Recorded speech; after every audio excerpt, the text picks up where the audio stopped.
Hello, everyone. Thank you so much for joining us and welcome to the Reading Room of Special Collections and Archives at Bowdoin College. My name is Marika Vander Steenhoven, and I am the Special Collections Education and Engagement Librarian. And I'm joined behind the scenes today by Kat Stefko, who actually, she's not on camera anymore. You maybe saw the side of her when we were directed on the book. But anyway, Kat Stefko is our department director who is helping us out behind the scenes, and you'll see her hands when we go to actually flip the bird.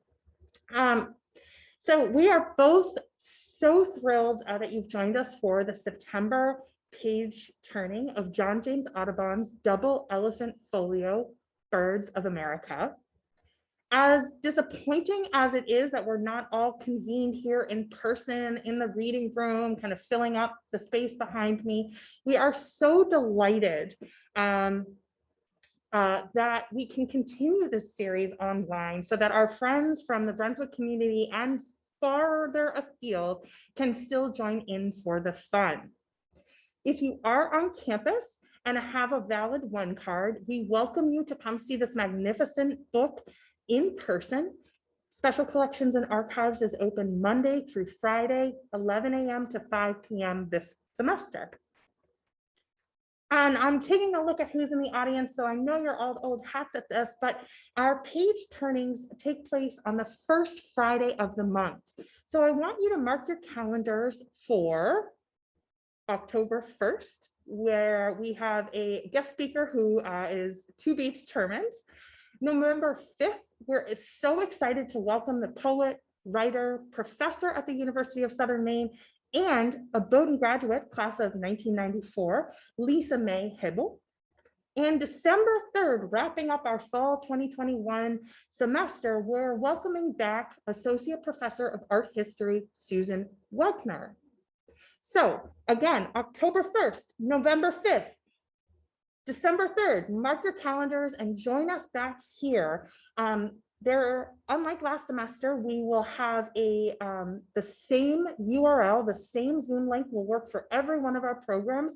So just save this into your calendar and we'll meet back here in this space, this virtual space on the first Friday of each month at 12:30.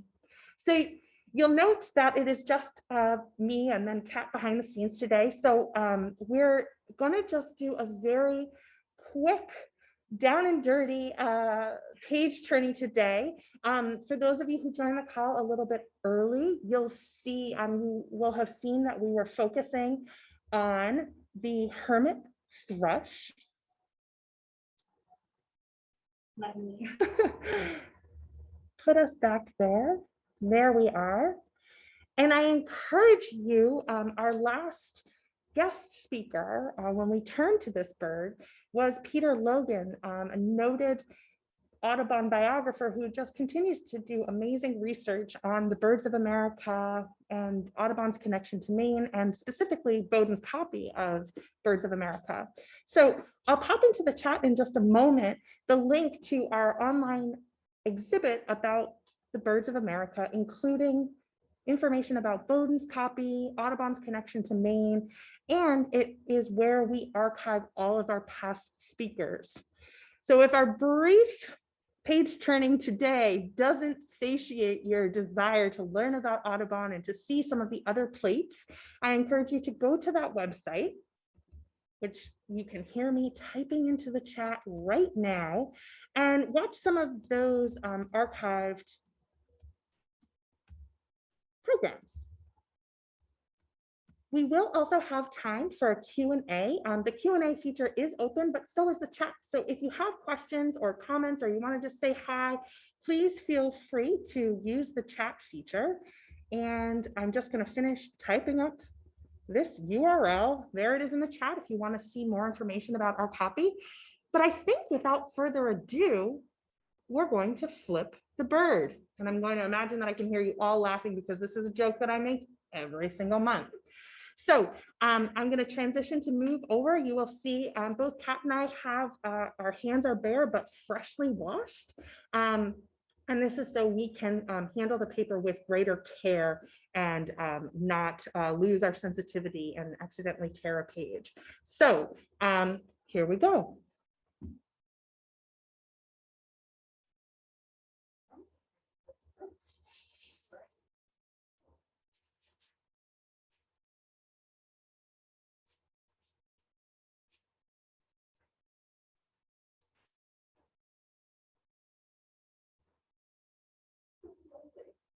Ready?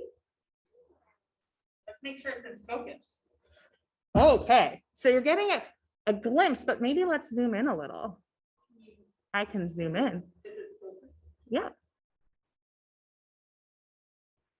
Okay. So what we are looking at here today is the Chestnut-sided Warbler. And what I thought I would do, and I'm going to leave it on the book so, so you don't have to look at me reading through my mask, but what I thought I would do was start us off by reading a bit of what Audubon wrote in the Ornithological Biography, which was the text that he published alongside Birds of America, that tell this Audubon story about each of the species represented in Birds of America. So I'm donning my Audubon voice. In the beginning of May 1808, I shot 5 of these birds on a very cold morning near Potts Grove in the state of Pennsylvania. There was a slight fall of snow at the time, although the peach and apple trees were already in full bloom. I have never met with a single individual of these species since.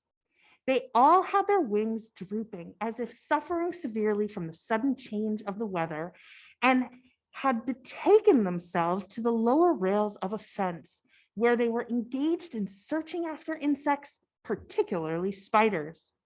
I procured every one of those which I met with that morning, and which were 5 in number, 2 of them males and the rest females. Where the species goes to breed, I am unable to say, for to my inquiries on this subject, I never received any answers which might have led me to the districts resorted to by it. I can only suppose that if it is all plentiful in any portion of the United States, it must be far to the northward, as I ransacked the borders of Lake Ontario and those of Lake Erie and Michigan without meeting with it. I do not know of any naturalist who has been more fortunate. Otherwise, I should here quote his observations. I'm going to switch my camera just briefly because I also want to share some information from this wonderful source book. Let's see here. So I want to read to you a little bit from Audubon Beyond Birds, a work put together by E. Small, P.M. Catling, and J. Cayute and B. Brooks. These are plant portraits and conservation heritage of John James Audubon. This is a reference book that we look to quite regularly, in addition to Suzanne M. Lowe's A Guide to Audubon's Birds of America. So I'm just going to read you the entry with regards to the plant species that you're seeing here, as well as a little bit about more in some more contemporary parlance about the chestnut-sided warbler. But let's put you back on that image. There we go. So the plant that you're seeing here is the moth mullein. Mullein is a name used for any of the more than 200 species of the genus Verbascum. The flowers of the moth mullein have fuzzy purple stamens that are reminiscent of a moth's antennae, hence the moth in the common name. Moth mullein is a herbaceous plant, usually between 2 to 4 feet tall, with a stout taproot.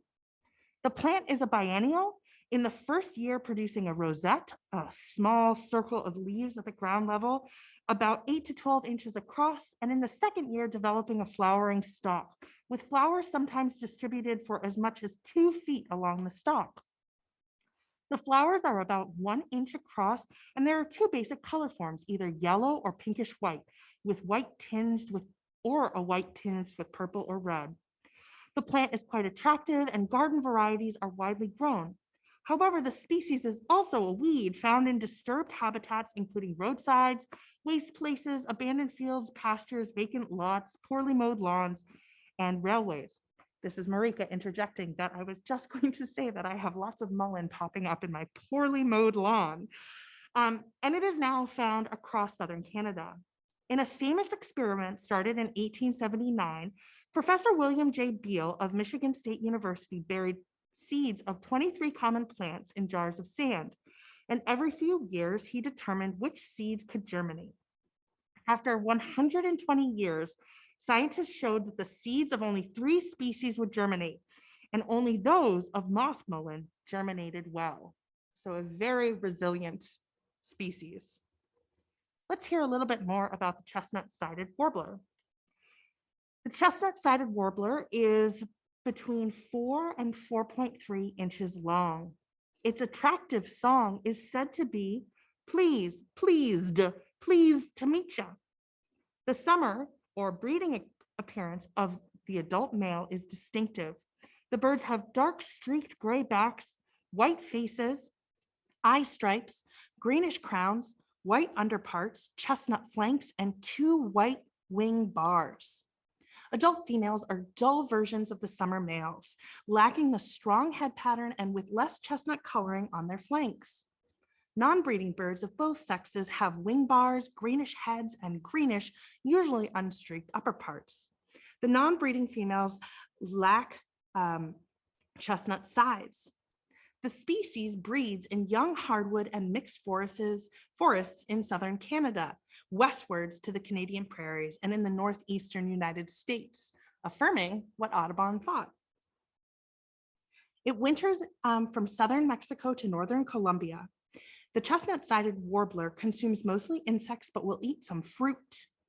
It characteristically searches for insects on the underside of leaves. The species was not well known before the 1800s and was said to be very rare in Audubon's day. The clearing of primeval forests seems to have provided extensive new habitat for the bird, and its numbers increased dramatically as the second growth forest became more common in the late 19th century. However, numbers have declined slightly in recent decades in some areas as the result of additional changes in land use. Now, specifically about the painting, Audubon indicated that the bird at the lower left is a male and the one at the upper right is a female. Audubon records Audubon's records regarding when he prepared this painting are contradictory. He noted that he shot the birds in Pennsylvania in 1808 and drew the female warbler in 1812.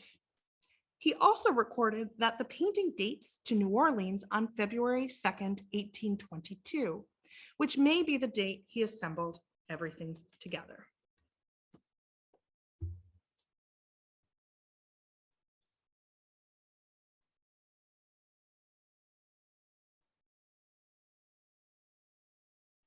And that is our page turning event for today. I want to thank all of you so much for joining us for this short and sweet September start of the semester Audubon page turning.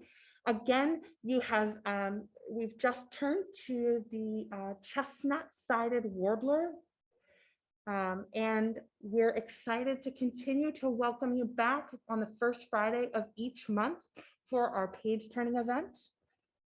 You can learn more about Bowdoin's copy of Birds of America via our online website. The link is in the chat.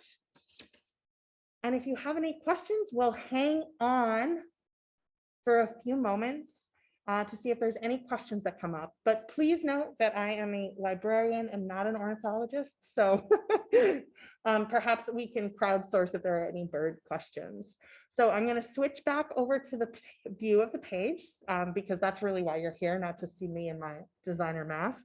But we'll switch back over to the birds and feel free to pop any questions either into the chat or into the Q&A.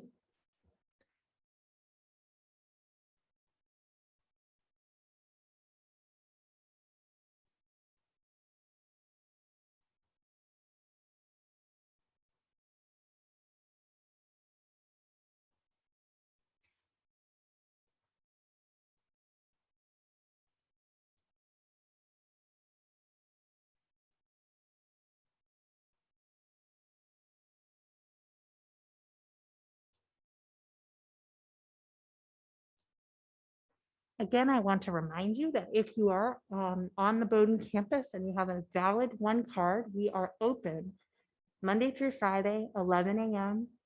to 5 p.m. And you're welcome to come in, no appointment necessary, to take a look at the Chestnut-sided Warbler, unmediated by a Zoom screen.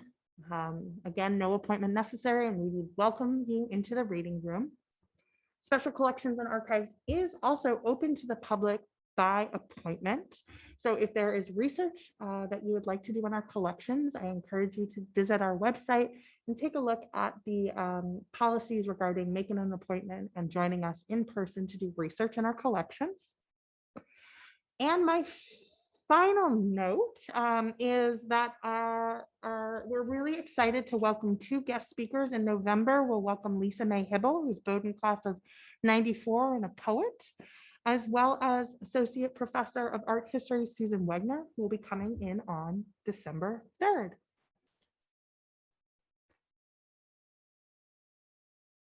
So again, I want to thank each of you for joining us for the September page turning event. And we will look forward to seeing you again in October. Be well, and we'll see you next time.